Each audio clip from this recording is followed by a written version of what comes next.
പിന്നെ ഞങ്ങൾക്ക് വേണ്ടത് ഒരു ബാൽക്കണി ആയിരുന്നു. കുറേ ബാൽക്കണി ഒന്നും വേണ്ട, ഒരു ബാൽക്കണി.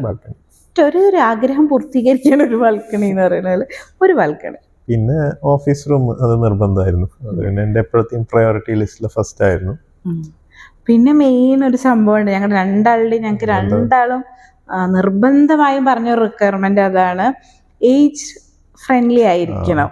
അതായത് വീൽ ചെയർ ആക്സസ് ഒക്കെ നമ്മുടെ ഗ്രൗണ്ട് ഫ്ലോറിൽ നിർബന്ധമായിട്ട് വേണം. അതായത് മുതിർന്നവർ, കുറച്ച് വയസ്സായവർക്ക് നമ്മൾക്ക് നല്ല ഒരു രീതിയിലുള്ള ഒരു സൗകര്യങ്ങൾ ഉണ്ടായിരിക്കണം എന്നുള്ളത്, അതായത് അവർക്ക് ബുദ്ധിമുട്ടില്ലാത്ത രീതിയിൽ. അപ്പൊ അതിനു വേണ്ടിയിട്ട് നമ്മൾ ഒന്ന് ലിസ്റ്റ് ചെയ്തത് എന്താണെന്ന് വെച്ച് കഴിഞ്ഞാൽ പരമാവധി സ്റ്റെപ്സ് ഒഴിവാക്കുക. അതായത് ഈസി വാക്ക് വേ എന്നുള്ള രീതിയിൽ, അത് സ്റ്റെപ്പ് കയറുന്നത് ഒഴിവാക്കുക. കാരണം അതാണല്ലോ ഏറ്റവും ബുദ്ധിമുട്ടുണ്ടാക്കുന്ന ഒരു കേസ്.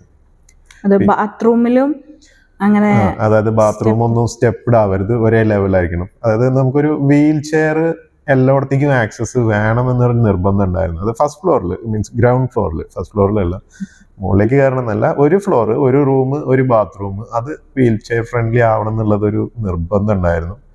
അപ്പം അത് നമ്മൾ പ്ലാനിങ്ങിന്റെ സമയത്ത് തന്നെ എഞ്ചിനീയർമാരുമായിട്ട് കമ്മ്യൂണിക്കേറ്റ് ചെയ്തിട്ടുണ്ടായിരുന്നു. അതെങ്ങനെ ചെയ്യാന്നുള്ളതിനെ പറ്റി ഒരുപാട് ഡിസ്കഷൻസ് ചെയ്തിട്ടുണ്ടായിരുന്നു.